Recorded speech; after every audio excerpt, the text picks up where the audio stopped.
Hello, hello. Welcome in, everyone. We are getting started. Let me know that you can see me and hear me. I've got such a fun video planned for you guys today. We're talking about the House of Gucci movie, what she did wrong, what they did wrong. And also, I'd like to talk a little bit about this concept that I learned years ago when I was a teenager about either surrendering at home or submitting at work. Okay. Thank you. Welcome in, everyone. I hope you guys had a wonderful Thanksgiving weekend or are having a Thanksgiving weekend, had a wonderful Thanksgiving. And just a quick announcement. I do a once a year holiday code. It only happens for like 3 or 4 days every holiday once a year. It's like my birthday and holiday code combined in one. So it's 22% off all programs and intensives on my website. And that code is Rich Babe. So let me also kind of give you guys a definition of what I mean by surrender. The other live stream that we were doing a few days ago, a couple of you guys asked me about submit. Do you have to submit to your husband? And in my vocabulary, I've never used the word or known the word submit or obey. So anytime it says, any person asks me a question like, do you have to obey your husband? Like my brain can't even wrap my head around it because I actually don't even know any relationships in my personal life or the ones that I've worked with where any man was trying to get a woman to obey her or obey him or submit to him. So I think there's a lot of confusion about what is expected. Okay. So surrender to me is an embodiment. It is not a response. And I've talked about this before. So people say, I can't surrender to this guy, or I can't surrender. I don't see it that way. The way that I personally see it is that I believe in my worth. And I believe that one way or another, if something is meant for me, it's going to happen. God will find a way to give it to me. So because I believe this, it doesn't matter if this guy gives it to me or this guy doesn't show up or that coworker doesn't do it. People are not the route of my manifestations. So I don't view the world this way. But I do think that surrender is an embodiment. It is something that happens when you activate the divine feminine in you, when you do your inner work, you stop worrying about who's showing up how, who's going to give you what, and you learn to manifest. You learn that people are just vessels that God may use throughout your journey. This person, it may channel through this person or this job or this avenue, but it doesn't have to. If that person is not a good container for that, it can come from somewhere else, right? This movie, oh my goodness. So the House of Gucci movie is based on the true story, obviously, of the Gucci family. And that's why I'm not too worried about talking about it and spoiling it because everyone knows about the story, right? If there's anyone that doesn't know about the original story, let us know in the chat right now and someone please update them. I want to really dissect this because there are so many life lessons. If I had to choose one movie where all of my work combined comes into play where you can see it, it would be this movie. You guys know I don't spend a lot of time talking about movies or situations. Maybe I should, but this movie actually, I mean, I can do like a 10 video series on this movie and not run out of life lessons. So many juicy things. So don't worry if you haven't seen it. Watch this anyways, take notes, go and watch it, and you will notice all the things that I'm talking about. So there are a couple people in the chat saying they don't know. Well, there are no spoilers, Liz, because if you know the Gucci story, it's based on that. So I don't think a movie that's based on a true story can really have spoilers if you know the true story. Okay. So can someone give them a quick update in the chat and I don't know about the story. However, I did a brief research. Okay, great. You must watch it. Okay, so I want to start with what the Gucci family did wrong. And if you follow my other channel, my money channel, you already know how I feel about old money and new money and my thoughts on that. So this family, the Gucci family, made all of the classic mistakes that I teach my wealthy clients and my in our family that we tell them to avoid. Okay, so lesson number one: when you have the Gucci family was basically new money, right? Like it was new money by the time it fell on the kids, but the grandfather, the original guy, he was a bellhop and he thought of this. He, had all these wealthy people coming in and out of his life. And he's noticed what kind of leather goods they were into. And he started selling those leather goods. And so he was poor and he was a bellhop, and then he became rich. Then the second generation was like, Eldo and like Mauricio's father, right? Like that was the second generation that inherited it. The third generation is where it really, really went wrong. And the reason for this is because they did not teach their children any business skills. They didn't teach them, they had no sort of wealth training, and they had no fame training. So this is something that my husband and I are very passionate about. And we don't believe that you can simply hand over millions of dollars. I mean, these guys this is billions, but I'm talking about us, millions of dollars to your children when they don't know how money works, when they don't know how to run a business. In fact, the way that we're setting ourselves up and our children up is that they will inherit the money after they already have money, after they've already made money themselves. Because if you hand it over to people that don't have the container for it, that don't know what to do for it, money is dangerous in the hands of fools. I've said this before, and I will say this many times, because the container will implode. And we know this from all of the lottery winners. Money in the hands of people that do not have the container for it, it's dangerous. It's dangerous. This is why athletes and lottery winners, like over 95% of them, go broke in the first 5 years after getting the money because of massive container issue. So the way that the father and the uncle treated their sons in this movie, I mean, we just couldn't even believe it. They gave them no training. They gave them no respect. It was just like, okay, here's billions of dollars, right? The thing that broke my heart the most was Eldo's son. What was his name? Does anyone remember Eldo's son's name? The one that had these designs that he was making? I don't understand why, when you have a son that wants to work in your business and he's got a talent, why you would treat him the way that they treated him. It makes no sense. It's okay if you don't like his art or his work. You can tell him, you can criticize him in a constructive way. You can send him to art school, but shaming him the way that the uncle did and the way they kind of basically just kicked him out. They were pretty much asking for someone else to come in and take over their entire empire. They didn't know how to handle their now old money.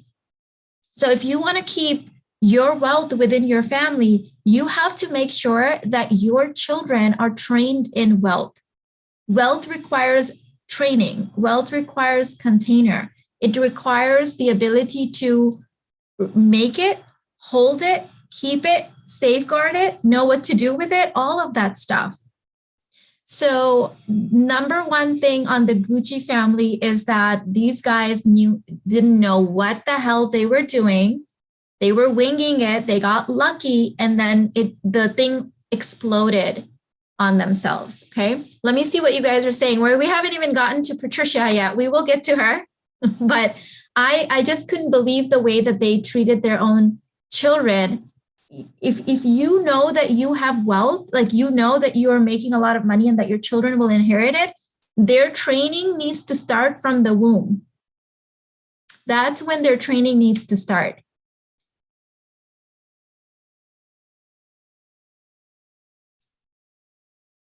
Hello, everyone. You guys are saying hi. Thank you. Thank you for the compliments, ladies.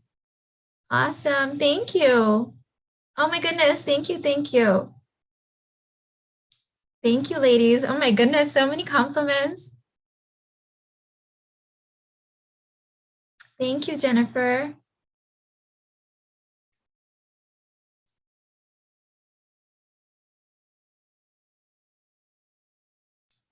Yeah, I mean, okay. So lump me, group of male cousins who constantly fought over the Gucci business. Eventually, the business landed in the hands of a man named Mauricio Gucci, who married a woman who later murdered. Okay, I'm taking notes. First, well, training. Okay, so what I have to say about the Gucci family is that they did not train their children well in the business, or if you have a business, your children should get a MBA from you on business if they're going to inherit the business. If you're handing them a trust fund or money, then they should get massive amounts of wealth training from you. Massive amounts. We've already started training our kids since they were like 18 months old, because they're going to inherit our money, so they better know what to do with money. And you can set up trust funds so that they get money, especially boys. Men, your male children should inherit money, we believe, this is my personal opinion, my husband and I's, after they've already made their own money. Otherwise, conserve energy switch, it destroys them. It destroys their self-esteem. So after they already have money, they know how to be a provider and protector, then it's just more money that they know how to handle. Okay, so that was for the Gucci family. For this woman, I think she couldn't decide for Patrizia, am I saying her name right? Yes, Patrizia. She didn't know whether she needed to decide whether she's a gold digger or a wife, and she played both of them wrong. So if you are a gold digger, it is in your best case, in your best interest to come in, play the wife for a couple of years, take your half and get out. That's it. That's what you do. You do not try to take over someone else's empire. You do not start making business decisions on their part. That's what gold diggers do. They come in, they play the wife role for a couple of years, they invest in the marriage for a couple of years, and then they take their half or whatever they're getting, and then they leave, and then they do the whole thing over again. So she didn't do that. Okay. So she didn't know how. She was a brilliant woman. I honestly believe she was a brilliant woman. She's way smarter than the Gucci family, that's for sure. They had no wealth training, and this woman came in and tore down their family and their empire. This is what we would call evil genius, which my husband disagrees with, because my husband says there is no such thing as evil genius. He says either you're a genius or you're not. There's no such thing. And I thought she's brilliant, but she didn't know what the hell she was doing as far as her emotional control. So she didn't know how to do the gold digging thing. Was she a wife then? Well, she didn't know how to do the wife thing either. If you are marrying into wealth and you want to do the wife, here's how you do it. You get in, which she did, okay? And you set yourself up while you let your husband run his empire and his business. So you know how she got in with Eldo, with his uncle, Mauricio's uncle, and had him get her into the family and get her into the business?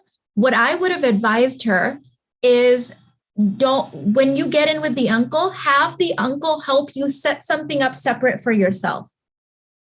So any situation where I've noticed, whether it's Betty Boteris, was it? Betty, you guys remember her? I don't remember her last name, pronouncing it correctly. Any situation where I've heard where the woman got screwed, it's because she invested everything into the husband and nothing in herself. I have never heard of a woman getting screwed where she invested in herself. So it would be the equivalent of me marrying my husband, and instead of trying to grow in love with him and build a marriage together and a healthy family, I started micromanaging his job, micromanaging his career, investing all my energy into his career. That is a recipe for disaster for women. That's the only time, me personally, I have seen a woman gets screwed over. I have never seen a woman screwed over when she gets married into that situation and she builds something of her own, like I did. I got married to Irfan and I built something. I built the relationship and family with him. And then I built a little side thing for myself because God forbid, if something were to happen, I take my side thing with me. Do you see that? So I'm set for life with my side thing, whether he shows up or not. Betty Broderick, yes, that's what it was. So that to me, if I could have rewritten the story in the ideal way, she married him, okay? She married up. She married into the Gucci family. Get in with the uncle and the father and all of that stuff, okay? Leave their business be and get on the good side of the uncle and say, hey, I'd like to start a little thing of myself. Connect me with the right people, please. What do I need to do? And open up a little small shop of your own, okay? And that's your thing. You're reaping the benefits of being married to this guy. You have the money, you've got the name, you've got the house, you've got the child, you've got the good family name now, the genes. And then you have your own thing. God forbid if something goes wrong, that side thing you take with you. Your child still has the family name. Your child still has, hopefully the husband providing and everything. Okay. That's how I would have played it. She emasculated him in so many places. I honestly think that from what they portrayed in the movie, I don't know the real story. I don't know them. It seemed like that he wanted to be a good husband and he wanted to make it work. She started inserting herself into the family and breaking them apart. Like she started sabotaging the entire thing herself. So there's no one to blame here but her, obviously. And of course, she committed a criminal act and all of that stuff. That's a whole other story. But if she wanted to play her cards right, if this was one of my clients, I would say, okay, you're in with the family now. Build a beautiful marriage with this guy, build a beautiful life, enjoy your money, enjoy your husband, enjoy your child, stop meddling in their private business. Okay, use your time wisely, set yourself up, ask for the connections. You can do that now that you're the daughter-in-law, cozy up with the uncle and be like, uncle, please set me up. I want to start this jewelry business, or I want to start this little side thing. You're not competing with them, but you're starting your own little side thing. That's what I would have advised her. Quinn said, I'm so glad you're doing this review. I wanted to compare notes on what not to do. Yeah, pretty much everything she did after the marriage was what not to do. How she made the thing happen there were some good lessons in there. Okay.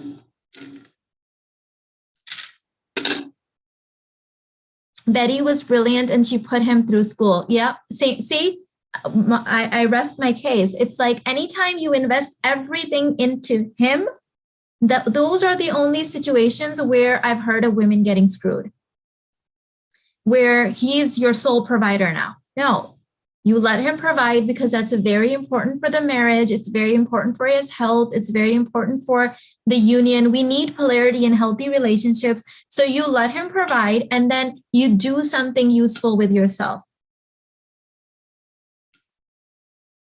Mina, how do you set yourself up when you have a newborn? So when I had 3 newborns, right? I have 3 children. And in those days, I focused on my health. I focused on my inner work because those are the things that I later used to create my empire, my personal little old me, my little corner of the universe empire. So I made sure I didn't let myself go. I made sure I got rest. I made sure I was eating well. I made sure that my mental state was good. That was me setting myself up. I wasn't meddling in my husband's decisions. I wasn't saying, take this job, don't take this job, don't do this, you should stop talking to that family member. None of that crap. That has nothing to do with me. Okay. She had no emotional control, absolute no emotional control. So brilliance with no emotional control, it self-erupts, it self-destruct. Okay. So she had every opportunity hand it to her. She played her cards right in the beginning, how she put herself in front of him, how she did all of that. She had a baby right away. She did all of that correct. And then the container issue set in and the greed set in, and she messed up the whole game. Okay.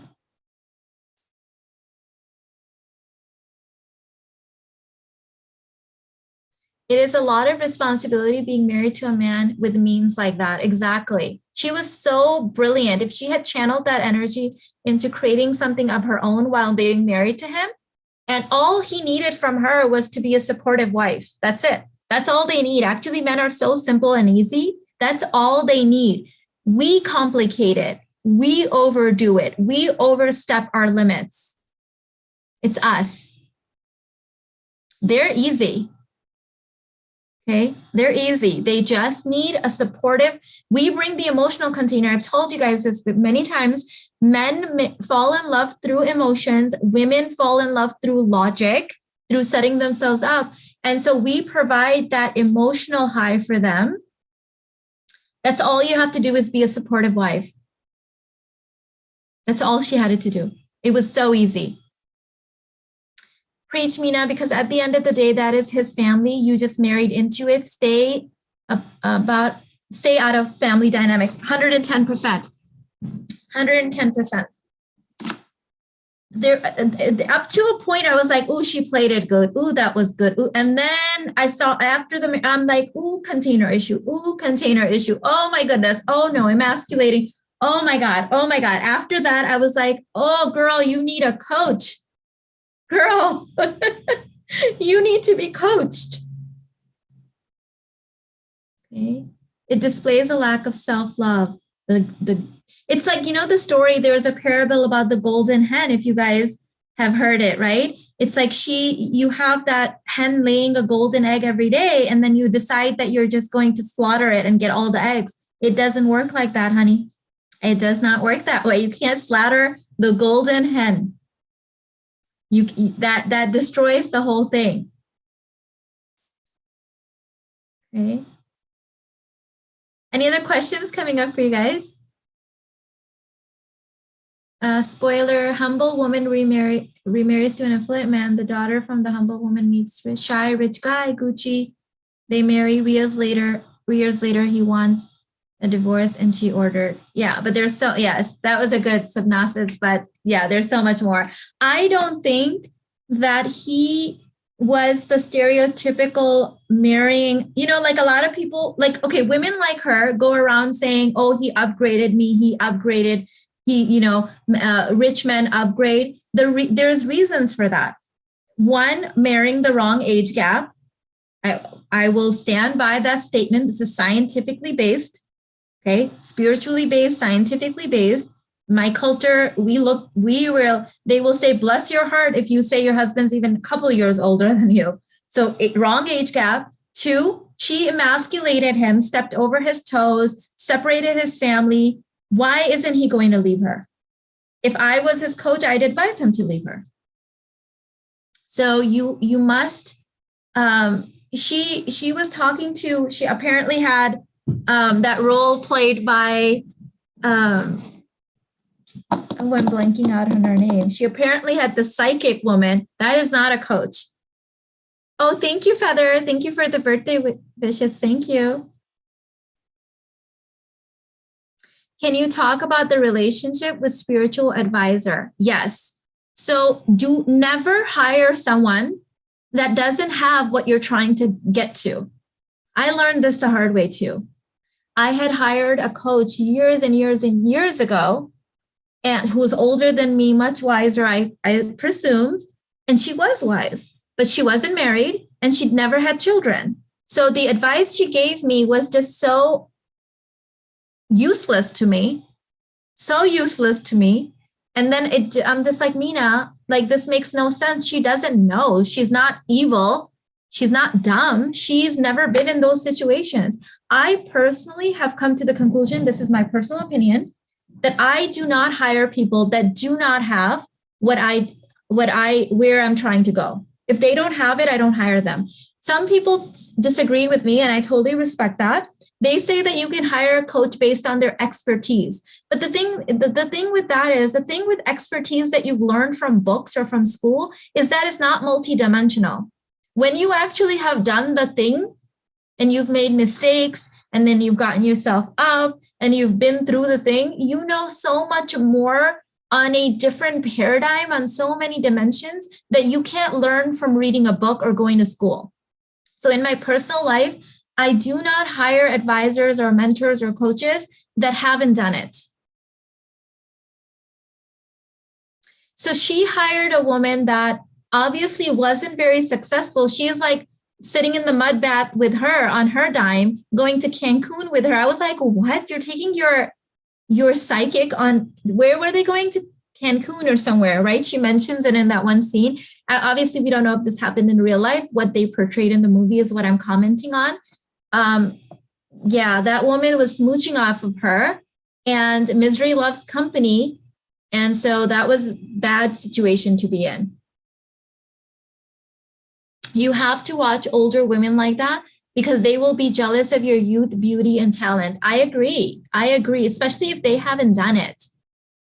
Okay, so I work with clients that are my age, older, younger, and I don't experience any sort of that jealousy or anything because I've already accomplished everything that I desire in my life, and I'm coaching from my overflow at this point, and I want other people to have what I have.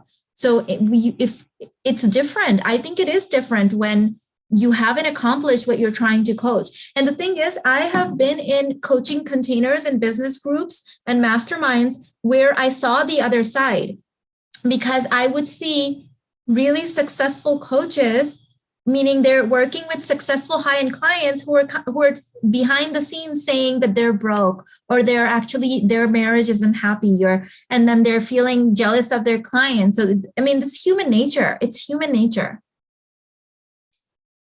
What's the difference between being supportive and micromanaging? Oh my God, this one is, I'm surprised that you're even asking this question because that's like clear as day, right? Supportive is, oh, I'm so sorry to hear that. I'm sure you'll figure it out. Micromanaging is, did you email your uncle? Let me do it for you. Let me read that email for you. Remember that one scene where she's like, our name, right? Gucci, when he said Gucci is my last name, and she goes, our last name, right? Or something like that. That kind of behavior. What the hell is that, right? He was giving her all the signs that he wanted her to stay out of it. Men just want a wife. They don't want a mother. They don't want a boss in a relationship, right? So she was very bossy, and she sabotaged her child's life and her whole life herself. Like, she just ruined her child's life. You are absolutely correct. If it's a waste of time and advice is not worth taking. Yeah, I remember just it dawning on me with this particular coach. She was giving me advice about my son, and I'm like, oh my gosh, she's never dealt with a teenager. And then I'm like, duh, Mina, you hired someone that doesn't have children. Duh. She doesn't know, right? Like she's trying to give you advice from like what she thinks, but when you are actually raising kids, you have you can read child psychology books all day long and you'll know a lot of stuff. But when you're actually in front of a child raising it, you'll know a lot more. Okay. I don't want to manage a grown man. Exactly. I noticed that I knew the shift in Mauricio's character in the movie when he shifted from providing and protecting for her and shifted for protecting himself. And I've talked about this in my courses and even in YouTube videos, I'm pretty sure, is the protector and provider gene exists very strongly in the male psyche and the genome. And when he doesn't have a family, or he does have a family actually, that protector and provider gene is also activated for themselves. Here's why. If my husband, we were living in a tribal, like think caveman days. If my husband is married to me, he's got children, and he goes out hunting, he has to protect himself. because he needs to make sure that he comes back, because a debt provider isn't much of a provider. So the protecting and providing gene is very much activated within themselves too. A lot of women, clueless women who don't understand relationship dynamics, they activate the protector provider genome against themselves. How do you do this? If you are belittling him, emasculating him, talking about his family, talking about his friends, talking about his belief systems like his politics or his religion negatively, congratulations, you have now activated the provider and protector gene against you, because he switches from protecting and providing for you to protecting and providing himself from you. Big difference. Big difference. Okay, so it's that gene is very strong, and they can provide it for you and your children, or they can protect themselves from you. Okay.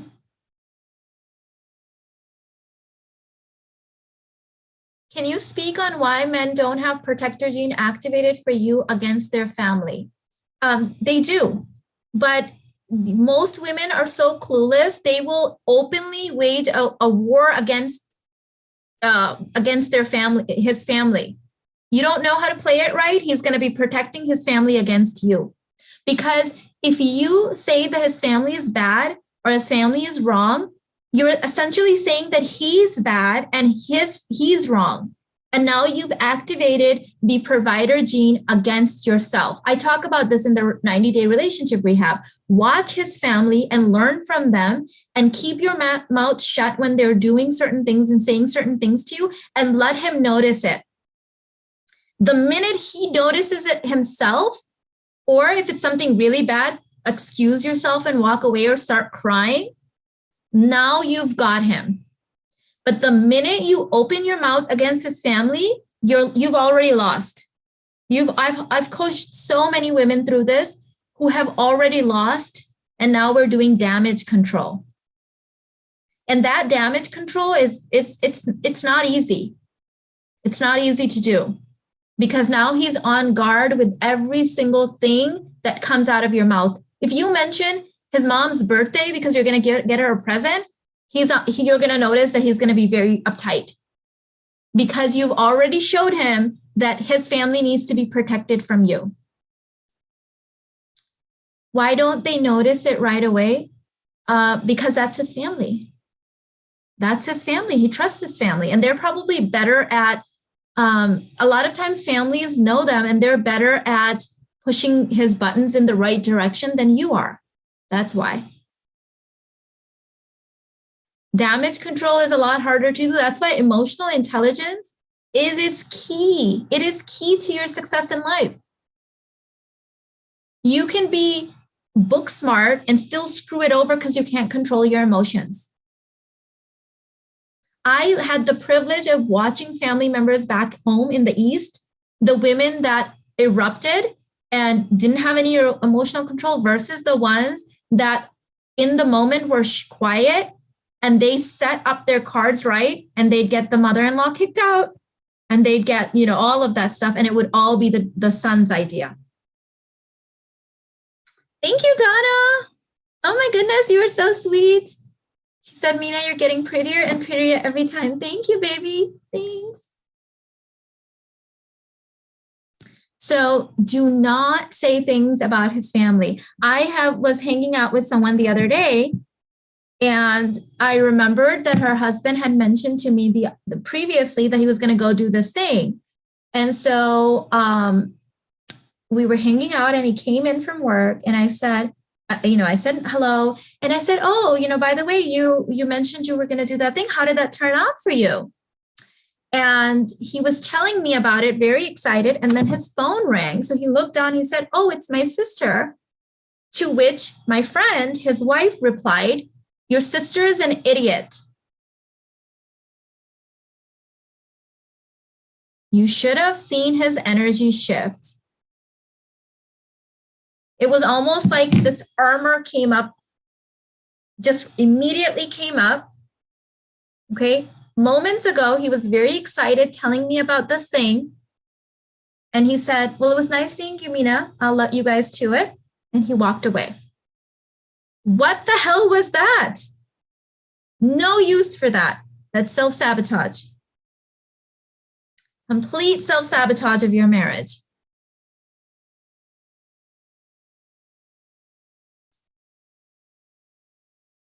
Okay.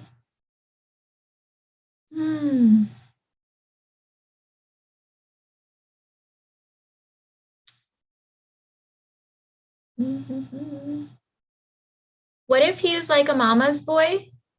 Yeah, that's what you want to weed out. So if you guys have my modern dating program, in there, I talk about having a rock solid love list, having your keys of entry and having your non-negotiables. So for me, this is my personal opinion. So these are my non-negotiables. Okay. This is the stuff that I won't even have a conversation. I'm walking out. Cheating. If you are unfaithful, I wish you luck. I'm not mad.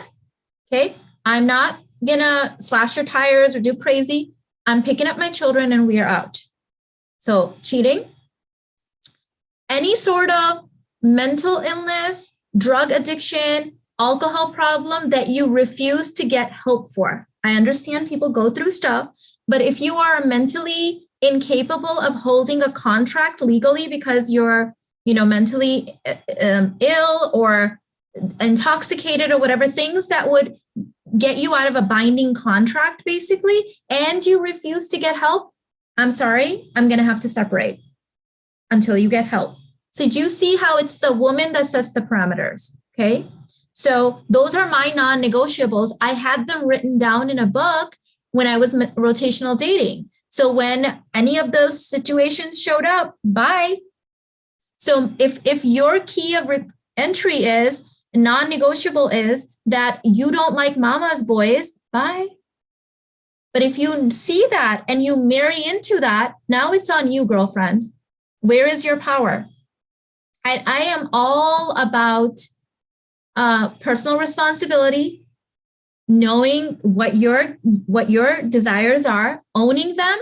So if you want someone faithful, okay, that needs to be a non-negotiable for you, and you need to pack your bags and walk out when that doesn't happen. Easy. Stop overcomplicating life. It is not someone else's responsibilities to uphold your boundaries. It's your responsibility. Okay. This is not just my personal thing. Okay. No one has to be wrong for this thing, but my personal thing is that I don't like sharing a household with anyone else. So if I'm going to get married to someone, I love to have family members visit, my own and yours, but I can't have anyone's family members moving in, not mine and not yours. Okay. I will, if they are on financial problems, we can talk about helping them financially, but this is just my personal non-negotiable. And I don't make myself wrong for my personal non-negotiable. What if your husband refuses to buy you a Christmas gift because he says Christmas is too commercial? So then you need to either buy yourself a Christmas present, or if that's a non-negotiable on your love list, then you need to walk away. Choose your non-negotiables. For me, little things I like that are not like things I would walk away for. So I would just go and buy myself a Christmas present, because as long as he's providing and doing all the things on my love list, that I'm very clear on what it is that I will walk away from, and things that I don't care about. If you're paying all the bills, being a great husband and provider, we're having a romantic relationship, you're taking care of the kids, I don't care about that kind of stuff.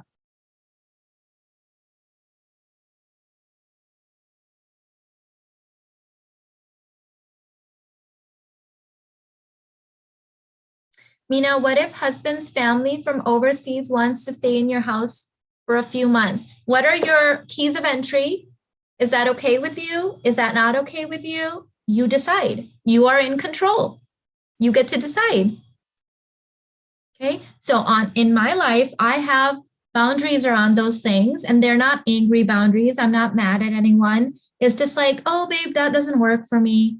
This is what I'm okay with. This doesn't work. It's easy. It gets to be easy. Once you understand that you're not a victim, you are setting your parameters and you are discussing things in a loving, harmonious union.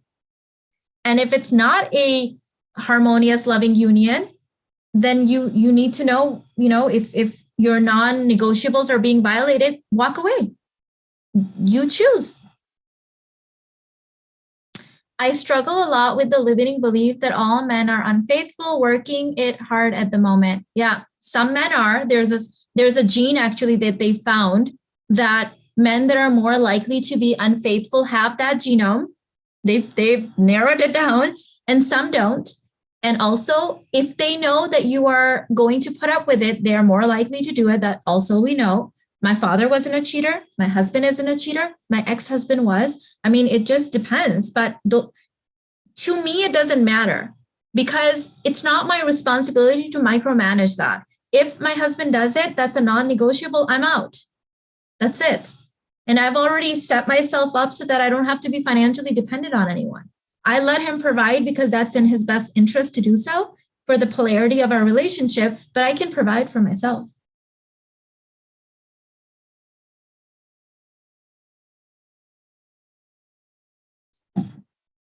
Mina, how to know the timing when to rock the boat or talk with the partner about something? Curious to learn. So Pooja, one of the things that we have to understand is that there's no right or wrong answer. That's why the inner work is so important. I always promote inner work. The reason is because I can give the right tools in the hands of someone that hasn't done their inner work, and they will rock the boat over flowers, over Christmas presents. And it's like, seriously? Like, no, these are like the dumbest, littlest thing, right?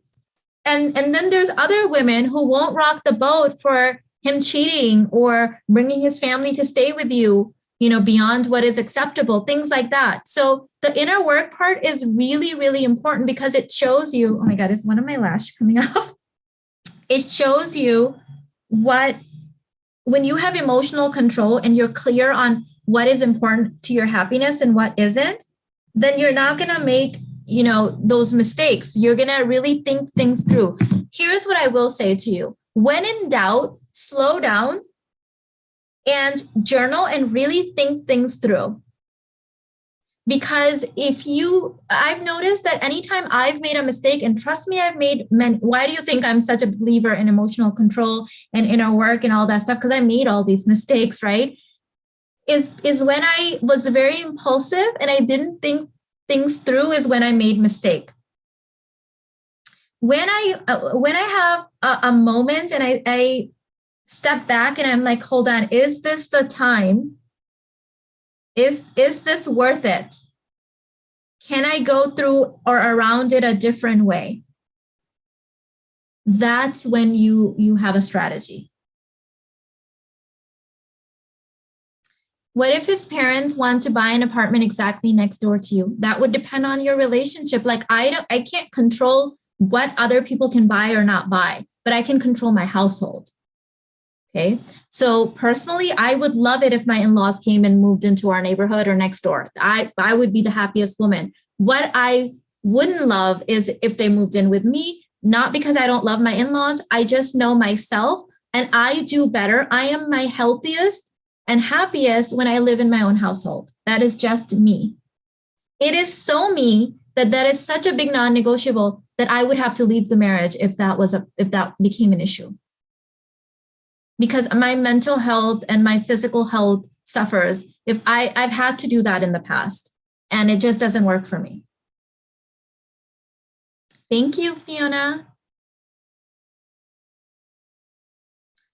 Hi, Mina. If you're trying to manifest things in your life but haven't seen anything, is that a container issue? Yep, container issue. It could be you don't know how to manifest. You don't know how to hold that energy. But yeah, in a larger context, definitely a container issue. Thank you, Janet. Yeah, so think things through, right? Marriage is a 50, 60, 70-year thing if you want the long haul. So my son says this thing. It's he didn't make up the quote, but he often quotes it. He says, don't make Don't make permanent decisions on temporary emotions.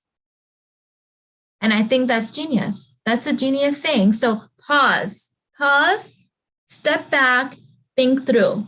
That saved my life because I used to be very explosive and very impulsive especially when my abandonment wound was triggered. Oh, girl, you didn't want to know me then. And I've said some things and done some things to my husband that like I wish I could take back, and I've apologized, but then I've actually done something about it and became emotionally intelligent through inner work. Emotional container has expanded thanks to you, Mina. I have gotten to know myself and boundaries better. Help has been awesome too. Thank you. Awesome. So for those of you guys that don't know, BetterHelp is one of my sponsors, and it's the largest therapy network on the planet. I've actually personally used them. You guys know I don't work with a lot of people. I don't do affiliates and things like that too often. They're one of the ones I did. I'm gonna throw in their link because I actually had worked with them 2 years or 3 years prior to them contacting me. And I was like, oh my God, yes, I would love to promote you guys. So they offer 10% off to all of my followers and my students. Okay, I'm gonna throw in my link in the chat for you guys. Hi, Mina, should I start the basic babe or the 90 days, or can I do both? I really want inner work and beautiful marriage. You can definitely do both. I have clients that buy, students and clients, they'll buy 4 or 5 at the same time and then jump around because it's not going to happen in the first go anyways. And remember that inner work happens in layers. And so I have students that have said they did the basic babe bundle like 3 times or 4 times and got different layers and different embodiments from it. So yes, you can do it any way that your heart says that you want to do it.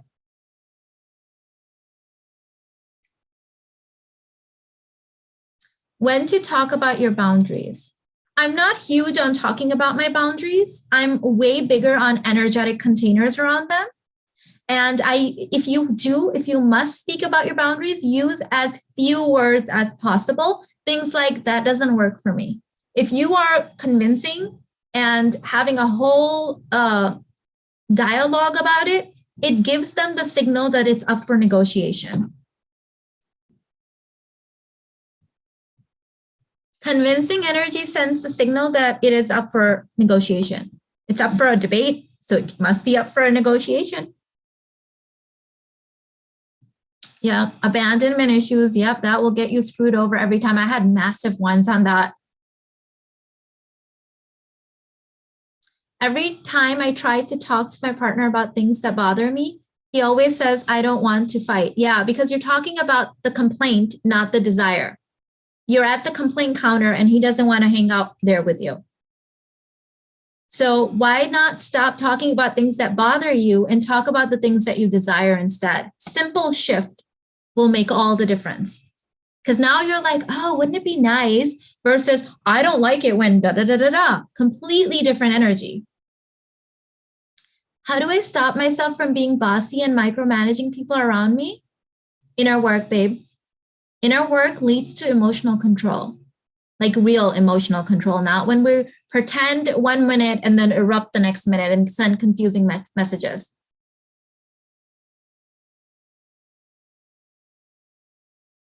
Okay. We should discuss the early dating stages of House of Gucci. Sure. She did some things right, okay, and some things were kind of cringe, but she got in, okay? So here's the things that she did right. Back to House of Gucci movie dating stages. She understood that men have focused awareness and women have diffused awareness, right? So she planted herself purposely in front of him continuously. That it was good. She ran into him on accident. That was good. The thing that was cringe was when she asked him out. That was a little bit weird, but she could have done it in a more playful way where he thought it was his idea more. But again, she got herself in. once she got herself in, she should have completely surrendered into her feminine.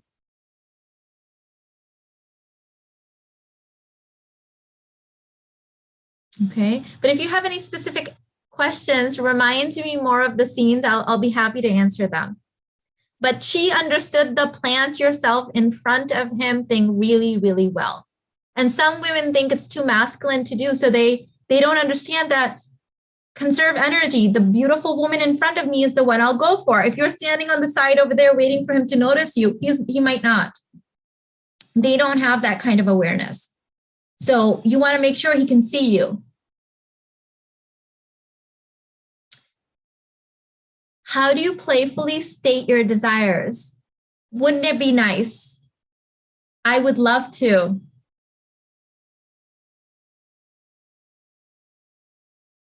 Is there a simple protocol to use with in-laws when he isn't protecting you? There is. I would say you need inner work first, because a lot of times, this is what I've seen. Women will hire me as their coach, and they come in with the issue that their in-laws are doing XYZ and my husband's not protecting me. And when they tell me the thing, I'm like, babe, seriously, that's it? I'm like, babe, let that shit go. Like, that's not even worth it. Okay, that's just you creating drama. So I'm very hesitant to give advice like this, because a lot of times they're actually not doing anything to you. You're having a container issue where you don't want to be happy. You don't know how to be happy. And you are picking at things that actually don't even matter. This is what I've seen, and I'll give you my honest opinion. Also, this happened in my life. I used to create all kinds of trauma and drama in my marriage because I was having a massive container issue, because how loving Irfan was, how much he was providing. It was more than I had ever experienced before. So when I got out of that consciousness, all the stuff just fell off. It doesn't even exist anymore. So I'm very hesitant, because they may actually not be doing anything to you. It may all be you. And I'm sorry, that's not the popular thing to say. It's not the nice thing to say, but no one else will tell you. That's the thing. So I have to tell you that a lot of times it's freaking not worth it. And all of your other problems are manifesting from that thing. He could be providing so much more. He could be loving you so much more. His attention can be coming towards you so much more if you would let the container thing go. Mina, can I deal with jealousy? I always have jealousy issues with my partner, especially with his ex. Inner work will teach you your worth, and that yesterday's garbage is nothing to be triggered by. You are the new hot thing, okay? You're the new game. So that comes through inner work.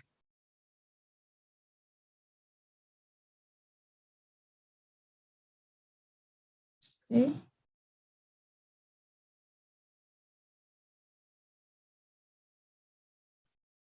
Was it necessary for Patrizia to confront the other woman? Absolutely zero not. No, it wasn't.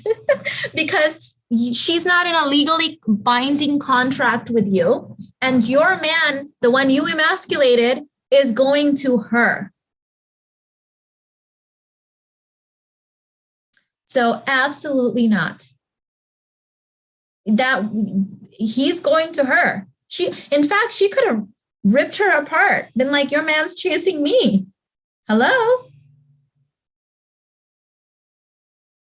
Mina, what is the best inner work courses you have for child traumas and triggers? I was considering the Sacred Feminine Spiritual Awakening course. I'm hungry for a change. For inner child work, that's the best one. The Sacred Feminine. Yeah.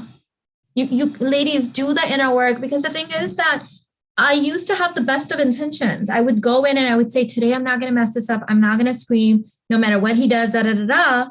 And then little thing would happen and my abandonment would get triggered. And then there I was again. That's why you have to do the inner work. That's my personal opinion. I have invested over a decade into serious inner work, probably at this point over $300,000. And I would, if that number was 3 million, I would do it again.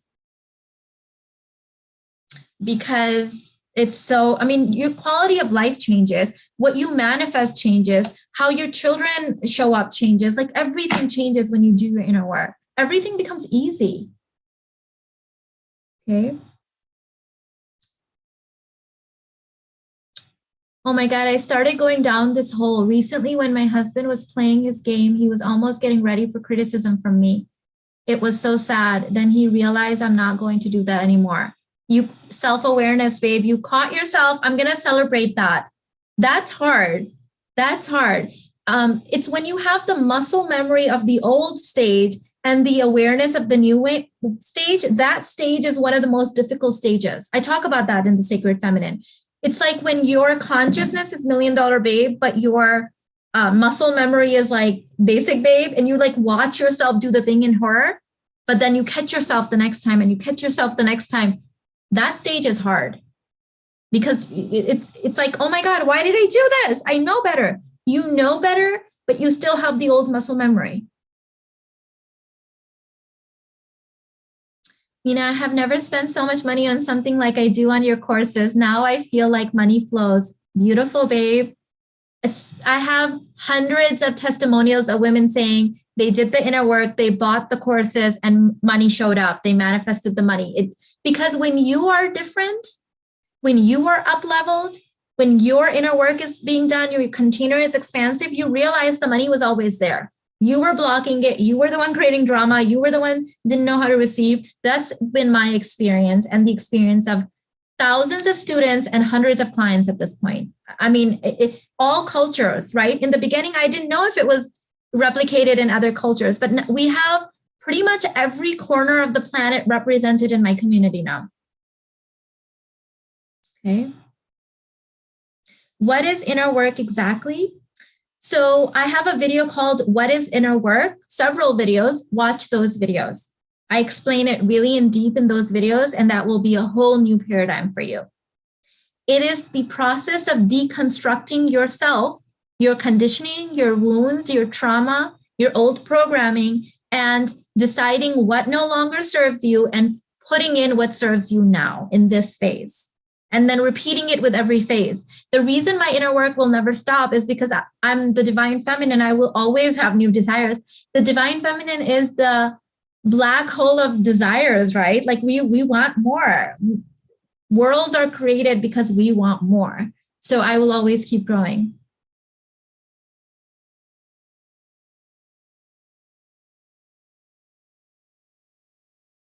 Yesterday, I purchased the Basic Babe program 8 minutes in, and I was like, oh, beautiful. I love that, babe.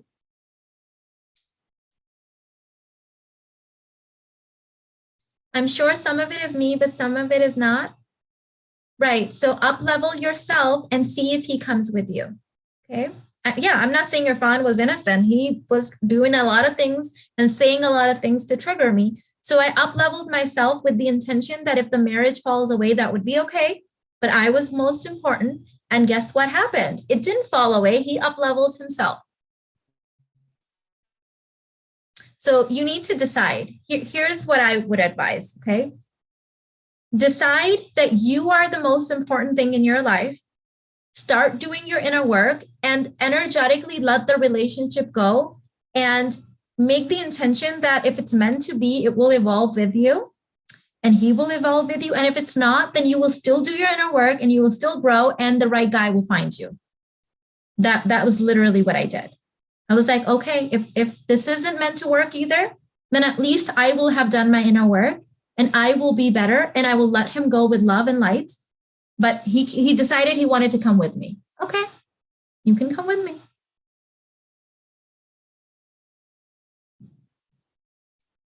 But what I refuse to do is to be in this. I can't do misery. I can't do suffering. Like I didn't, my parents and their parents and all of our ancestors didn't do all the hardships in their life, suffer, invest, all of that stuff so that I can be miserable. Like I feel like I owe it to my ancestors to live the best life I can live. Like that's just me though.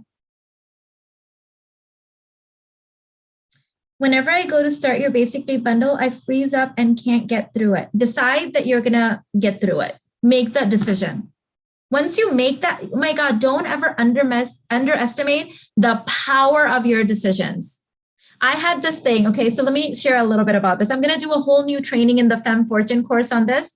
So those of you guys that have the Femme Fortune container course, remember when I added that update? So I taught that course, and throughout teaching that course, I realized that I was having one little container issue in my life. And what it was during the pandemic, I had suddenly grown my audience, and then I gained like 7 to 10 pounds. And I didn't even notice it. I mean, I noticed the weight gain, hell yeah. But I didn't notice that the two things may be connected, and I was having a container issue. So as I was teaching the course, the Femme Fortune container course, all of a sudden it hit me. And so when I was done teaching it, I went back and I added an update saying, oh my God, I am having a container issue, and I've gained the 7 to 10 pounds, and I'm going to lose it. And I put that in there to make myself accountable. So I tried to lose it right after that, and I couldn't, right? Like, and then I had the story playing, oh my God, you're 40 now, and weight loss is harder at 40. And I kept doing that for like a month. And then I journaled on it, and I'm like, Mina, you are the freaking queen of inner work. Okay. You are the queen of inner work. How dare you sit there and be like, oh, you're 40 and you can't lose it. Decide today that you get to lose this weight. So I made the decision super firm, like super in my goddess energy, super queen consciousness. And I'm happy to say that I'm down 5 pounds. 3 more to go, but 5 down, right? Getting my toning back in my body, like, you know, getting myself back. All I had to do was sit down and be like, Mina, quit acting like a dummy, quit playing victim, quit acting like suddenly turning 40 changes something. You can lose the weight. And I just turned 41. So yes, you can lose the weight at any weight. But once I decided that just because your audience is growing and your courses are growing doesn't mean you have to gain weight suddenly to protect yourself. Okay. Hi, how can I heal from a dismissive, selfish mom and a narcissistic dad? So you can sign up for therapy here. I'm going to throw in the link for you guys again. These are my sponsors, BetterHelp. They give you 10% off by using my link, or you can start my inner work programs if you feel like you don't need therapy, you wanted to start either one, decide and do it, to do the work. Do the work. Yeah, that was so dumb of me to say the 40 thing anyways, because when I first started coaching, I was actually doing a lot of health coaching, and most of the people I was helping were older than me. They were like in their late 40s, 50s, and they were losing weight. So I'm like, why are you saying this? Stop it.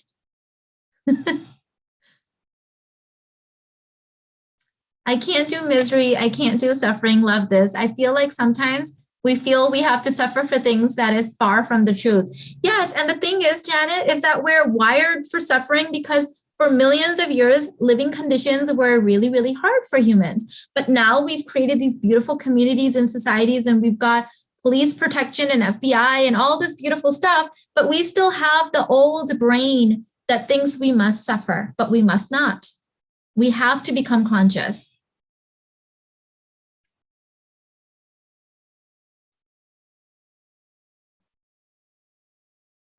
Hi, Mina, do your courses include videos on what to do? All my courses are videos and inner work prompts.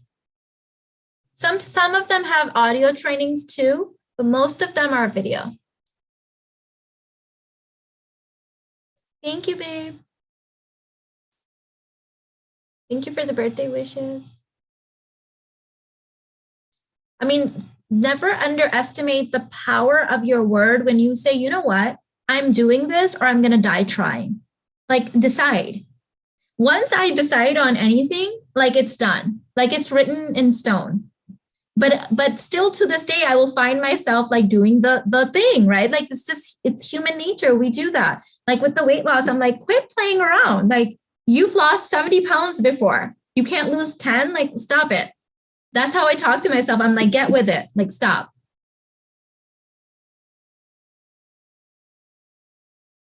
Mina, what do you do when the person you're with believes sexual intimacy is the most important over emotional intimacy? Great. I would say, "Ooh, I like your belief systems," and then I would do what I want to do. I don't dictate my life with other people's belief systems. I dictate my life with my belief systems. Okay? I don't care what anyone else believes. What do I believe and what do I want and what are my boundaries? Hi, Mina. I just want to say that I admire you so much. Thank you for sharing all of your knowledge. Okay. Thank you, babe. Okay, I want to talk about surrender at home or submit to work. I didn't get to that, so let's talk a little bit about that. Let me see if my Sephora order is ready. I have to go pick it up. They're doing this really long-winded delivery thing, so I was like, I'm just going to come pick it up.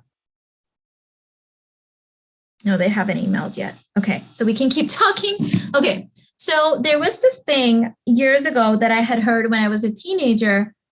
It was like this religious thing that my mother had taken me in with this like Islamic, like it's like our priest, right? Like Islamic priest. And some woman was asking him, she was saying that I shouldn't have to surrender to my husband. I'd rather work and have my freedom. And so the priest, the Islamic priest, I think they're called Mufti Sahib. I'm not exactly sure.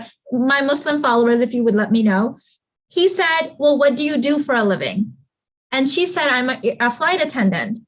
To which he replied, so you are willing to serve. Oh, he asked her how many people are on the flight. And I think she said something like 300 people, something like that. I don't remember what, I was like 16 at the time. And he said, so you surrender and submit to these 300 people, and you serve them food and you serve them drinks and you get them their blankets and you help clean up their vomit and you do whatever they need you to do, but you are not willing to surrender to your husband. So he's like, you already made your decision. And this was so like mind blown to me at the time. I was like 16. I was like, oh my God. Because women that say that they don't want to surrender to their husband or at home, you're still surrendering somewhere. You still have to go to work and like listen to your boss. You know, I've worked in 9-to-5 corporate settings where people have said the most horrendous things to me. I've been asked to do things that I wasn't comfortable doing. I've had to go to work when I was on my period and should have been resting. You know, I've had to do all kinds of things. But my husband, who loves me dearly and wants to make me happy, would never ask me to do anything I didn't want to do, as long as I communicated that to him. So that to me was really life-changing. And I'm so glad that I was there and got to hear that, because I think a lot of women misunderstand this. They're showing up one way at work, showing up a completely different at home, and sabotaging the whole thing. So if I go to work and I have to follow the orders of my supervisor and my manager, and that annoying guy over there is staring at me, and that woman keeps coming and interrupting me all the time, and the big boss comes and visits every Friday, and I got to email this, I'm having to obey and submit to all of these people who don't love me, who are out for themselves, who don't have my best interests at heart. Hell no, right? It's like, no, I rather share my desires with the man who is giving me his last name, buying me a house, paying all my bills, sharing my children's DNA, coaching them, mentoring them, loving them. When I'm sick or if I'm on my period, like you should see this man, right? Or even every day, like he cooks for me, he helps me and everything. One thing that it blows my mind, because I didn't know this before I married Irfan, is that I would never, ever, ever have to make a decision alone. I was on Sephora's website for like an hour yesterday because I decided that I was going to upgrade my makeup this year. I had this whole container issue with makeup too. Oh my God, that's a whole other story. And I was like on the website, like, should I buy this? Should I buy this? And so he came in, he's like, what are you doing? And I was like, oh, I'm like trying to figure out this makeup thing. And I can't, I'm like, I know it's just makeup, but like, it's seeming like a big deal to me right now. So he came and stood by me right here on this computer. And he was like, what's up? What do you need help with? Like, to me, it's like, whether it's a business decision, a parenting decision, a health decision, makeup decision, I never have to make it alone. This man is always there by my side. And any place where I was like, I don't know if I should get this or this, he was like, get them both, let them come and then decide, right? So I'm like, oh, okay. So like $1,000 later, like, oh, you want me to get it all? Okay, I'll just get the whole thing, right? So that's how it works. If this was my boss, it would be a very different situation at work because I would be expected to show up a different way.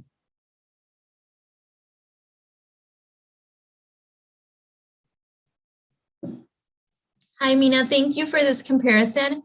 I'm a fellow flight attendant and I'm so happy to hear this. Oh my goodness. Yes. So I was working with someone years ago who was a nurse. This is pre-pandemic and it was still bad for her. She was a nurse and we were doing dating work together. So she does rotational dating. And this one guy who was her front runner, a little bit older than her, was I think 11 years older than her, he proposes. And the day after he proposes, we knew he was wealthy. You know, he was treating her really nice. We didn't realize he was a decamillionaire. Okay, so that one was a surprise. He lived kind of like us. Like we're not very flashy with a lot of things. He lived a very comfortable, happy life. And we could have never guessed that he was a decamillionaire. So anyways, she gets married to him. He adopts her kids, puts them on his will, paying for everything, upgrades her house, all of this stuff. But she won't quit this nursing job, which she hates. And I'm like, what is going on with her, with you? You have spent the last 3 sessions from your package complaining about your freaking job when you have all of this beautiful stuff going on. I'm not hearing any of the beautiful stuff. It's kind of like, yeah, he bought me a house. And you're complaining about this job, like freaking quit this job. She's like, well, that's what he keeps saying. But then doesn't that mean that I'm dependent on him? I'm like, you're depending on your patients right now. Okay. You're literally cleaning up. I won't share here the language that I used with her, but I had to use some language. I said, you're literally cleaning up after people and they're treating you like crap. Okay, you are having to obey your bosses, submit to all of these people, and they are controlling you and your mood. You can't even enjoy this new marriage. You became an overnight millionaire. You can't even enjoy it. I'm like, it makes no sense to me. She's like, well, my mom said if I quit a job, I'll be dependent on him. Like, what is going on? So long story short, she did quit her job and spent about a year or 2 just enjoying her marriage. I told her to do that first because she was having massive container issues. And then she asked her beautiful, loving husband to invest in a business for her. So now I'm like, okay, if something goes wrong, you get half and you've got your business. Okay, so I stop overcomplicating it.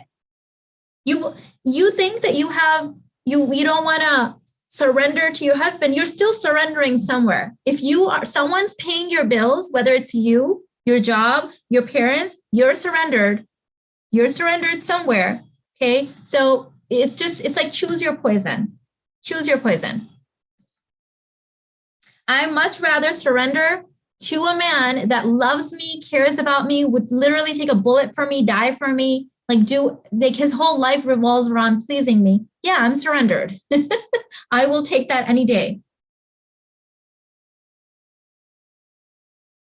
By the way, one of my friends, her coworker, is married to a neurosurgeon, 3 children with him. He desperately asked her to quit because she's very stressed out with the 3 kids and the job. The only reason she refuses to quit her job is because her mom said that she will get screwed if there was a divorce. So her 3 little babies have to go to daycare. They wake up at 5 a.m. every morning to be dropped at daycare so that she can go to work, so that if in case there is a divorce, she doesn't get screwed. She will actually get more screwed because she's working, by the way, if there was a divorce. And her husband's like, just quit. I need you at home. I have long hours. I'm stressed out. The babies they cry in the morning when, like, I don't understand. It's like, you guys are overcomplicating it. Okay. Hmm.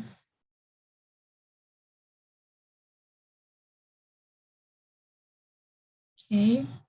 A container issue is when you are used to living in a certain level, on a certain level, and something bigger shows up and you reject it. So, for example, if you are used to men not paying for you, the man that shows up and pays for you, he's boring or not attractive. Container issue, right? Or if you're used to having $0 in your bank account and you get a large promotion and you create some emergency expenses, manifest those so that you can still have zero money. That's a container issue. Okay. If you get married to an amazing person and then you create problems with his family and you can't be happy now, that's a container issue. If you get a promotion at work and then suddenly gain weight, that's a container issue. So it's self-sabotage is ultimate so that you can stay comfortably miserable like you're used to. Should she believe a divorce won't happen? Yes, you want to go in with good intentions and you also want to create something in your life. I didn't create my business because I believe a divorce would happen. I wanted to genuinely help people with the information that I have gained and acquired in my life, right? And it just so happens that God forbid if something did happen like that, I'd be okay. It all works in harmony in your life.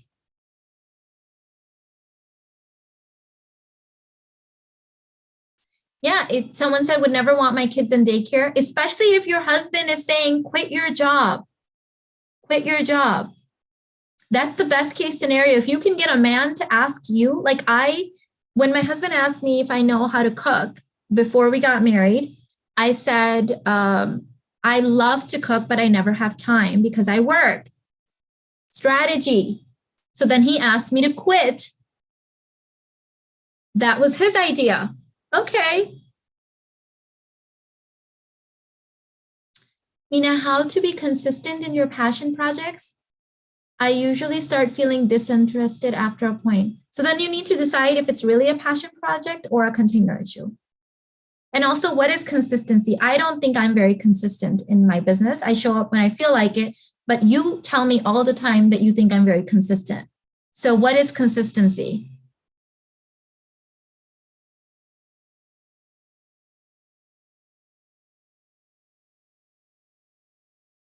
I want a love feature while you're talking all these gems. Thank you, babe. Mina, how do you know is a container issue or a non-negotiable or something that actually bothers you? So your non-negotiable should be written down on a notebook before you even start dating. Okay. So for example, someone cheating and you wanting to leave, that's not a container issue. He cheated. Okay. Big difference. A container issue is when you just aren't happy. No matter what, there's some kind of thing that ruins your satisfaction in the happiness. You got the man, but now you've got the mother-in-law. Okay. Oh my God, I had a friend. Oh my goodness, I have to share this story. She had several divorces, all of them cited because of mother-in-law issues. Okay. She didn't want to do any of my work. She didn't want to do any of this stuff. Finally, she had a breakdown and she showed up in my house unannounced, uninvited, all of that stuff. And she was just like, I've had it. She's like, I'm ready. Can you please just help me right now make a love list and make a vision board? I'm like, right now? She's like, right now, please, I'm begging you. So I'm like, come on in. She comes in. We make a vision board for her. And within the next few weeks, she meets this guy. Amazing guy. Okay. Really great guy. She starts dating him. She finds out that he is actually not in good terms with his mother. She shares this with me. I said, good, because you've always had mother-in-law issues. Let this be. She's like, no. I've decided that I'm going to patch them up. And I'm like, I insist that you not do that. Don't patch them up. There must be a good reason. That's none of your business. Stay out of it. No. I think it's wrong, Mina. I think you're wrong. I'm going to patch them up. So anyways, she disappears for a while. And she emails me saying, or texts me saying she's engaged. I'm like, congratulations, blah, blah, blah. Okay, good. Disappears for a while. Okay, then she invites me to her wedding. I go to her wedding. Lots of drama she's creating. I see it. I'm like, oh, I'm going to keep my mouth shut. She already told me I'm wrong before. Let it be. Okay. Long story short, she patched up her new husband and her mother-in-law, who used to live in a different country. And so her mother-in-law, so happy now that she's patched up with her son, moved in with them. And guess what she's having now? Mother-in-law issues. That is a container issue. The mother-in-law didn't even speak to the son and lived in a different country. This woman had had 3 failed marriages due to mother-in-laws. Who was the problem here? Who was the problem? Okay. If this was one of my clients, I would have been like, girl, either we stop working together now or you quit doing the stuff. These are the kind of things that women do. Okay. These are the kind of things that women do. So it's like, I was like, don't involve me. I don't want to hear it. Okay. You're not one of my clients. Bye.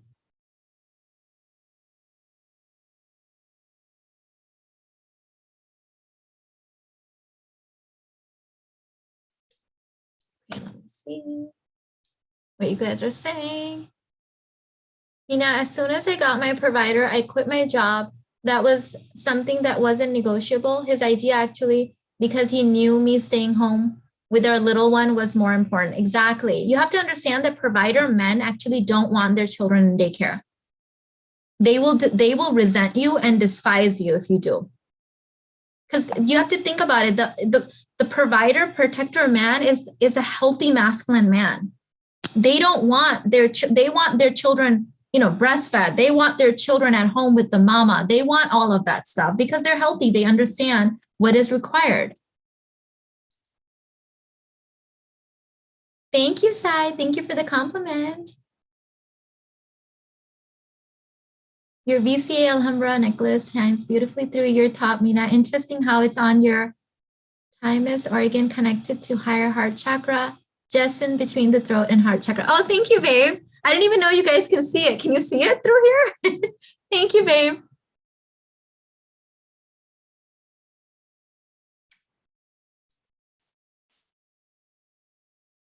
Even me, I've just had a baby 3 weeks ago, have friends asking me when I'm going to go to work. Yeah, ditch these kind of friends. I don't know why friends start doing that to someone.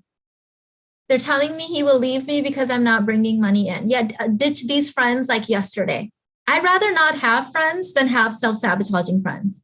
In fact, one of the things I've noticed that women that are happily provided for and happily married, you need less friends because friends were something evolutionarily that we needed when we were in scarcity and poverty because we helped them and they helped us.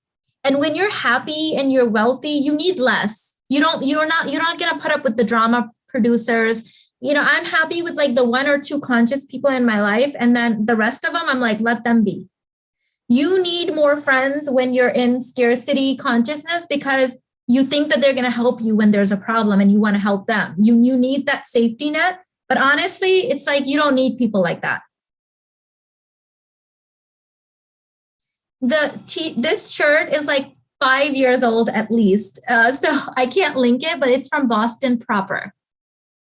I can wear it again now that I've lost some of the weight, some of the pandemic weight. By the way, I'm putting together a whole video for you guys. Other than the container stuff, that's important too, but how I actually lost the weight. So that's going to be one of the recorded videos.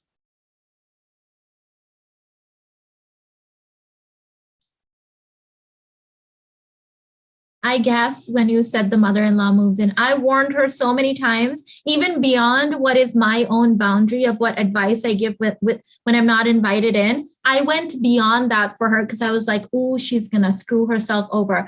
Last I heard, the mother-in-law was going to go on their honeymoon together. So you dig your grave and then you have to lay in it.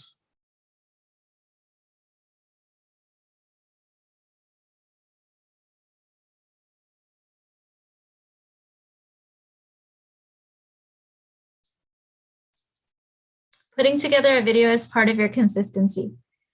Thank you, babe. I genuinely just want to help people. So I think the consistency comes from there. I don't feel like I'm consistent, but like I know I consistently want to help people. That's true. I won't deny that. But I don't necessarily have like I have to show up at this time and do this. I don't believe in long distance. Someone said, what if he's long distance? So my husband was long distance, but I didn't think it was long distance because he was in my state every weekend. So I didn't have a long distance relationship with him, even though he lived in a different state. So I don't do late night phone calls. I don't do text messaging. I'm like that with everyone though. I'm not playing games. Like if you are my friend and you start texting me essays, I'm out. I will stop responding because that to me is psycho because that medium is not made for essays. If you got lots to say, call me, come over. So I don't believe in long distance. I didn't think we were long distance. In fact, someone asked me on a live stream years ago, I think, that have you ever been in a long distance relationship? I said no, and then later realized that was not true because Irfan used to live in a different state. But I didn't feel like it because that guy was standing in my state every month. I'm sorry, every weekend. He flew in every weekend to see me. How do you know that you are doing enough inner work? Everything that you desire keeps showing up. You keep manifesting. Anything you do inwardly manifests outwardly. So if chaos is showing up, you've got chaos inside of you. If love, abundance, and money is showing up, you've got love, abundance, and money inside of you. If good experiences keep following you everywhere you're going, that's what's going on inside of you. If chaos keeps showing up, that's what's going on. So that's how that works. Your outside life, I can come spend an hour with you, take inventory of exactly what's happening at your work, in your bank account, with your husband, with your children, and tell you what's going on inside of you. Because it's all just a reflection of the insides. Can you do a video on in-laws? I have that in the 90-day relationship rehab. You can watch it in there. My biggest advice is have a separate household and keep a great relationship with them. That's what I've done. They agree. They say when you have a separate household, it's easier to be. I wouldn't want to live with my family either. If my mother, she's not alive, but if my mom wanted to move in with me, that would be a big no. I would say, Mom, I can buy you a house. I can pay your rent, but you cannot move in with me because that's just not me. That's just not me. If my children, grown children, wanted to get married and stay with me, I would say, I love you. I will buy you a house. I will help you, but you can't live with me. That's just me. Nina, you changed my life. So grateful for you. Thank you, babe. Thank you. I already have a skincare routine video.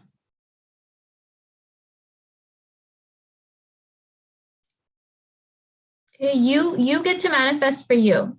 Other people's beliefs do not impact your manifestations unless you decide to give them that power.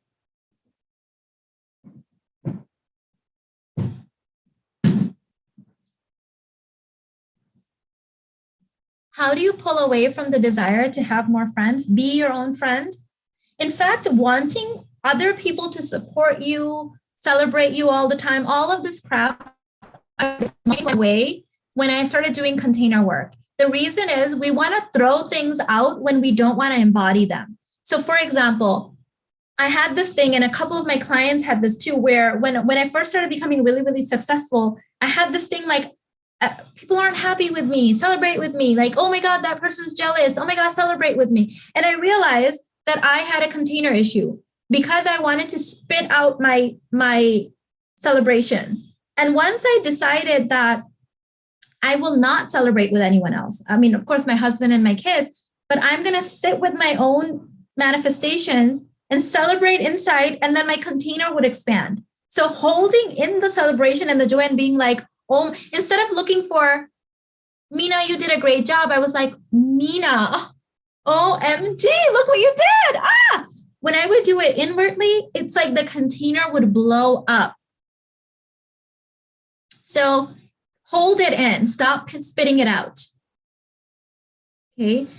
The more successful you are, the more selective you will want to be in your friendship circles. Okay. So hold it in.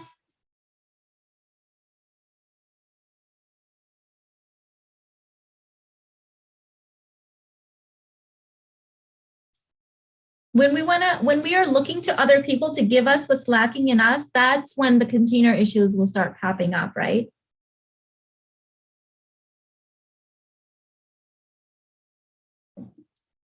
Oh, Jody, hi. You're going to have to catch the replay, babe. I'm a single mom and run my own business for 10 years, but packed it in to start an online business so I can be at home where I'm most happy. Yes, I think single moms need their own business. Oh my God, that saved me too when I was a single mom. My family friends thought I'm nuts, but now buy from my website. Exactly how it happens. You need to be able to move in silence. Keep it to yourself and move in silence.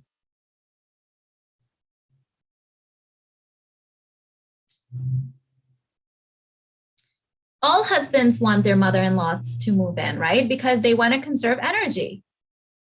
Of course they do. Okay, let them deal with the nitty-gritty details. That's their problem. You just voice your desires. Let it be their idea. Thank you, Lily. Thank you. You guys are so sweet. Thank you. Don't have long-winded discussions. I say things in like the least amount of words possible, and that's what works best with men. The more words I use, the more I'm setting myself up for failure, and the more I'm setting him up for failure. That's what I've learned.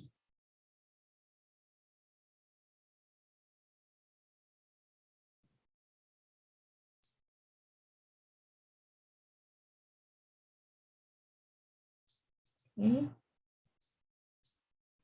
So my husband and my husband has a large circle of friends from his work and all different places. That's why I married him, because that's one of the things too. He's my network, right? And then we have a couple of couples that we hang out with together. Those people are at our level. You know, we can go have fun. There's no like putting anyone down. It's all very conscious, very fun. Our kids play together. I'm so happy with that. I don't need like 10 friends. It's too much drama. I can't handle it.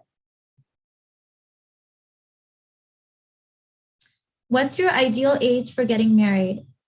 Whenever you want to get married. I don't believe in like laws or rules. You have to, when do you want to get married? People mature at different ages. Some people are never ready for marriage, and that's okay. They shouldn't get married.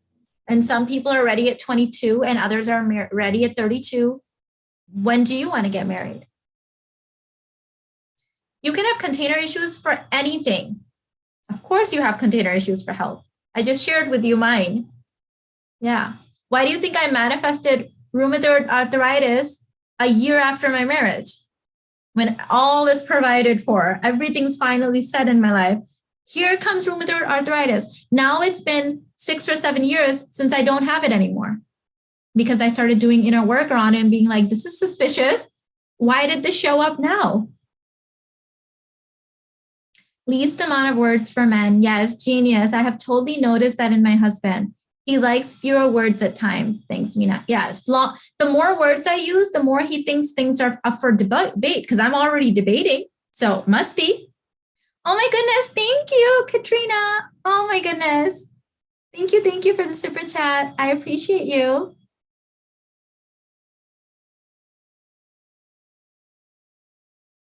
To me, a successful friend group is people you can count on one hand. They're not creating unnecessary drama. They're, adding value to your life. You're adding value to their life. That to me is what I'm available for. Women have become so competitive in friendship circles. I can never understand, even when they are all married and have kids. Yeah, I can't deal that. It's too expensive. The wealthier you are and the more inner work you've done and the more happy you are, the more expensive friends can be. Because hanging out with lower consciousness people, it's too energetically expensive. I'm not willing to do it. It's just too much. It's too costly. I'd rather hang out with you guys when, you're open to learning and listening and growing. The thing is, it actually makes it even harder for me because I have you, where it's like we've got this community of conscious people. When I go and I see people arguing, I'm like, I can just go home to them, right? It's like, I don't have to put up with this. You guys spoil me. Oh my goodness. Thank you, Abundance. I appreciate you. Thank you. Thank you. I'm going to have to get a coffee. Oh my goodness. She said, happy birthday and happy holidays. Enjoy a drink on me. Absolutely. I will. I will on my way to Sephora today to pick up my stuff. Thank you, babe. I appreciate you so much.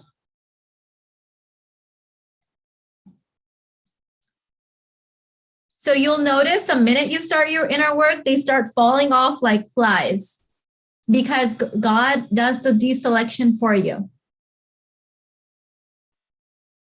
When you came to my life, I started learning so many new things and I started spitting them out to my friends. Now I've learned to staple my mouth. Oh my God, yes. You guys know my staple your mouth technique. I had to use it last night. I still use it. I'm just going to say that my birthday is this week. I actually don't like to announce the actual date. I don't want to give too many identifying things. This per my husband's advice. Your birthdays are often associated with different accounts and things like that. So if you are an online creator or anything like that, don't give too many things that I'm not going to say too much, but I hope you can read between the lines. So I'm a Sagittarius and this is my birthday week. Thank you.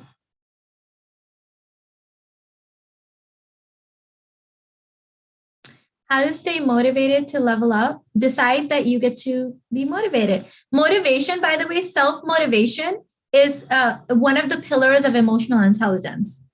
The ability to motivate yourself. When I want something bad enough, as long as I'm not having a container issue, I will die trying. I promise you that.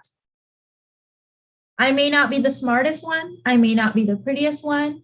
I may not know all the things, but I will die trying. That I can promise you. Thank you, you guys.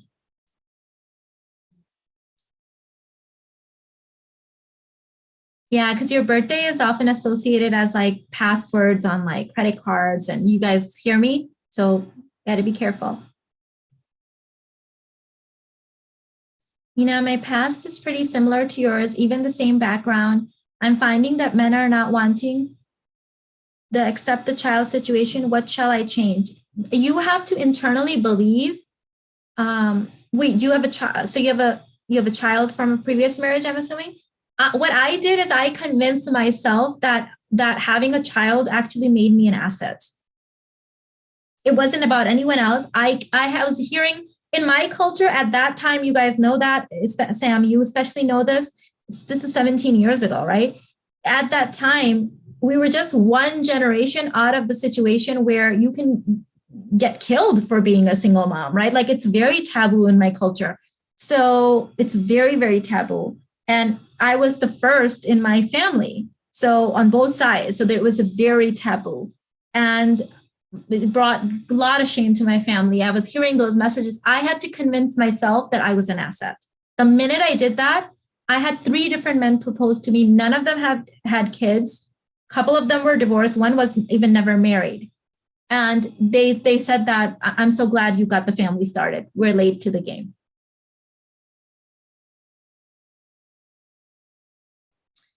Hi, Mina. I'm burnt out from dating. I use the apps but prefer to meet men in person.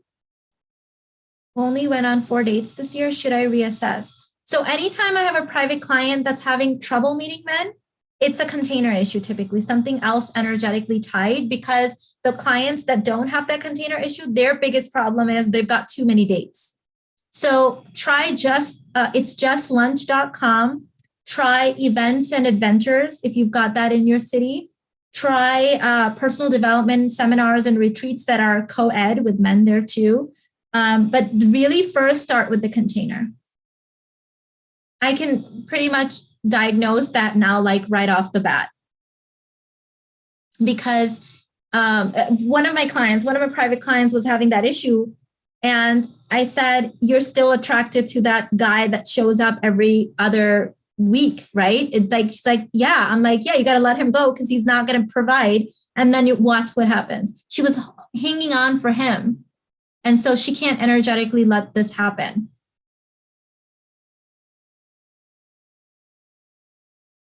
Where did you learn all this? Your content is incredible. When you met your husband, how did you figure this all out? 41 years of wisdom now. At that time, I basically followed the rules of the East. I already had tried it the Western way.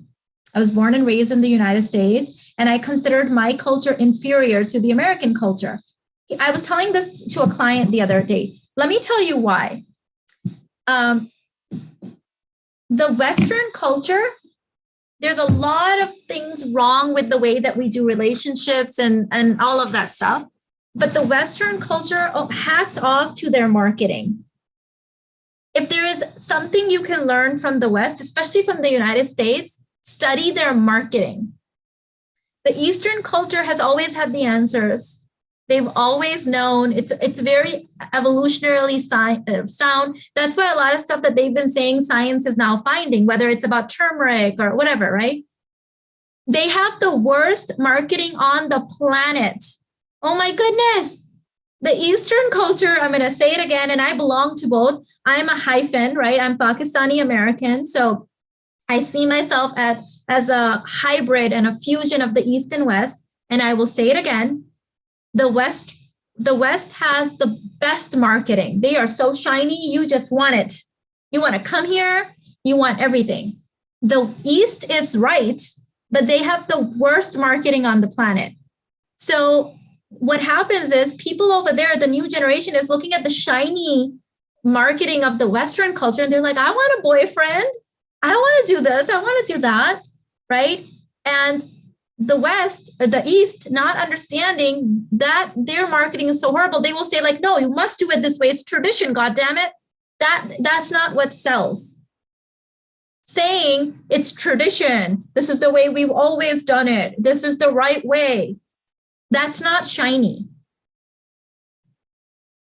It's not shiny. So look at it this way. In a lot of Muslim countries, the younger generation now wants to celebrate Christmas. Why is this? I was born into a Muslim family, and I will say this, I say this with love. If you're listening, you can change it. The Muslim religion has one of the worst marketing strategies ever, and Christianity has one of the best.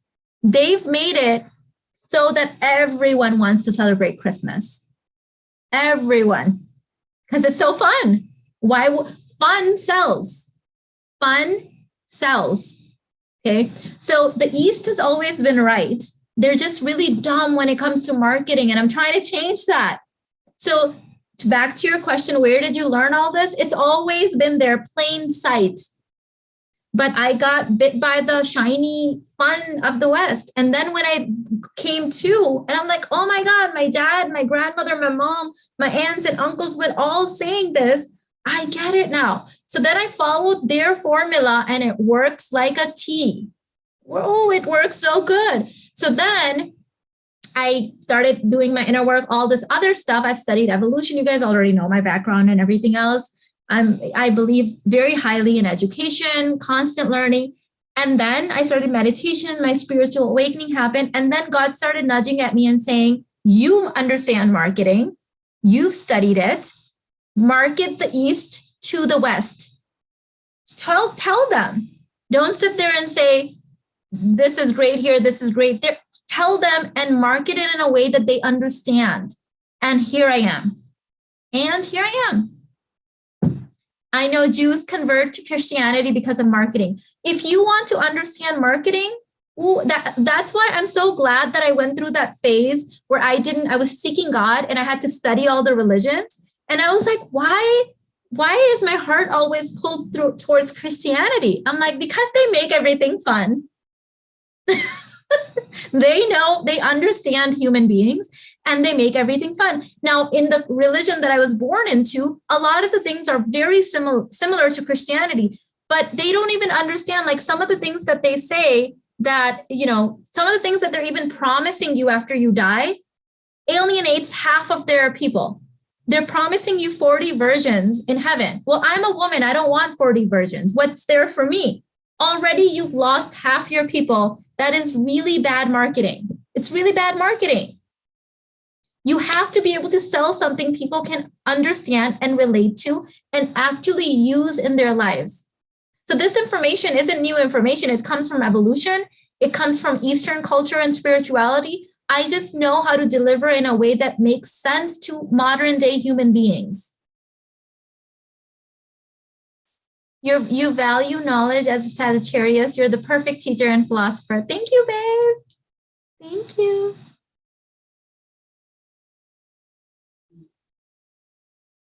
Thank you, thank you. I always think this about you, Mina. You make following God so fun, alluring, and enticing, a true priestess. God is fun. God really is fun. Otherwise, God wouldn't have made us all different colors and personalities and have put different desires.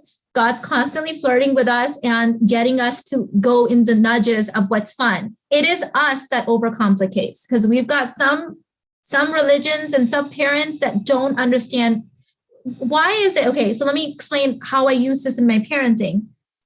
Most people that I know, their children run away from them. They lock the door. They don't want to hear any advice from them. My biggest time constraint in life is that my children follow me around saying, what are your opinions about this, mom? How would you do this, mom? Dad, what do you think about this? Like they're constantly wanting to be coached from us. Why? Because people want to honestly be coached and learn from people that make life fun, that don't emasculate them, then don't make them feel stupid, that show them that they're brilliant and that they get to have fun, right? Like, so we teach it in a way that resonates so deeply with them. Instead of saying, do it the way it's always done, and you should do it my way. In fact, Irfan and I always start every sentence with, well, this isn't the ultimate truth, but this is where we're parked. And that way it's very like easy, very like nonchalant, but we always end every sentence with our kids too, but you should make your own decision. Marketing is everything. Personal branding, how you say something is way more important than what you're saying. Study Christianity if you want to learn marketing. Every single person on the planet wants to celebrate Christmas, whether they're Christian or not, right? Every single person wants, like look at Black Friday. Black Friday, marketing. What is dating? Marketing. What is marriage? Marketing. Keeping the fantasy of the chase and the illusion. What is parenting? Marketing. You are selling yourself as a parent to your child, your belief systems, your guidance. You are the only one who is making sense right now. Thank you. You've helped me so much. Happy birthday. Thank you, Becca. Thank you, babe. Right? I'm a woman. What the heck I need versions for? Yeah, if you've got two sets of people that you're guiding in your religion and you're only promising the thing to one, that you have to be, and actually some people have caught on. There are new Muslim scholars that are actually I've heard they're becoming really big and huge on Instagram because they've updated the terminology and they are appealing to the younger generation. You must update. You must be able to say it in a way that resonates with the new Homo sapiens, because every new generation that comes in is more evolved than the previous one. So the previous ideals, look at the Gucci movie, right? When the son was coming and he wanted to do the updated, the one that drew the designs, his father was like, no, this is the way we've always done it. Well, take that to the grave then, right? Because look what happened. We have to understand that we will all die. We have our ending already. I can tell you everyone's here. I'm going to put on my psychic powers and I will tell you what will happen with each and one of you. One day, each and every single one of you, including me, we will all die. That's the only guarantee. And then the new generation will have new ideas and new consciousness and new ways of doing things. So you need to be able to speak their language. You need to be able to speak their language.